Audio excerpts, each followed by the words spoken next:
Thank you for tuning in to Wrestling Diaries, a weekly podcast where people talk about their struggles, their obstacles, and what it is they do to overcome their adversity. Mitch is currently out, so I'm going to be hosting the spoken word sessions. Sometimes we do that. My name is Matt. Maybe I've introduced myself to you before, a name sometimes mentioned during the podcast. I run the back end, as you see, the technical side. And sometimes we need a different perspective to kind of get the whole picture. Today's reading is going to be by a favorite of mine, Stephen Jesse Bernstein, a grunge-era poet with probably more problems than you and I have ever had. What I like about Stephen is he has a lot of issues, a lot of personal demons he's battled with, which makes him perfect for a podcast like this. As we do talk about struggle, we talk about adversity, and a lot of his poems kind of hit home. Now, talk about the size of obstacle and issues, our personal problems that we overcome. They can be big, they can be small, but sometimes we need a different perspective on what it is that they are. Today's reading is More Noise, Please. I live on a street where there are many, many cars and trucks and factories that pump and bang and grind all night and day. It is a miracle that I can write poetry or sleep or talk on the telephone or that my lover will visit me here. There is so much noise. Every few minutes a jet comes in low or a prop job swings down like a kamikaze. There is an airport at the end of my street. The new age people say that you choose all these things, choose the cars and trucks and airplanes, me and all my neighbors. Well, maybe this is true. Maybe we can't live without all this damn noise. Maybe I need the noise to write poems, make love, and eat.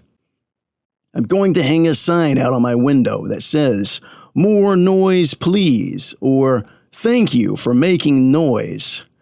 Maybe we are the kind of people who need to have what we don't want just to get along, to do the basic things. Myself, I could not sleep last night. I could not close the window either. I tried to tear the window out of its frame and put it in a closed position, banging and ripping with a hammer and a screwdriver, standing on the window ledge in my socks, 3 stories up. But the window wouldn't come out. The factory was screaming and the trucks were rumbling and the whole world was praying for silence. And it was up to me to shut the window and I couldn't get it down. I was just making more noise. A jet went by and all the people waved. "Thanks," I yelled as the shift changed without a lull in production at the big plant across the street. The workers lined up at the bus stop, watching me with my hammer in the window. I put sponge stoppers in my ears, but I can't stand those things for more than a few minutes. Finally, I put my head between 2 pillows. It is the same every night. I love it. I need it. Without you, I could not live. I would not have written this poem.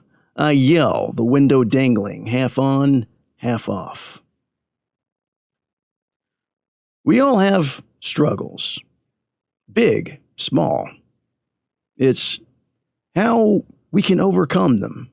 We all have the power to overcome little problems, but sometimes it's the environment that we're in. Do we cause the problems for ourselves? Do we cause the problems for others? Something to think about that. I'm signing off here. My name is Matt. You might see me around. You'll probably be seeing Mitch next week. But I thank you for watching every week. We get a lot of people watching every week, and I thank you. I thank you very much for that. Anyway, if you would like to see more content, you can catch us on many major audio platforms wherever you watch or listen to podcasts. Also, YouTube. Catch us there. And if you'd like to support our podcast without even having to spend a dime, you can review our podcast on any podcast platform of your choice. It would help tremendously. What do you wrestle with, and how can you beat it? One love.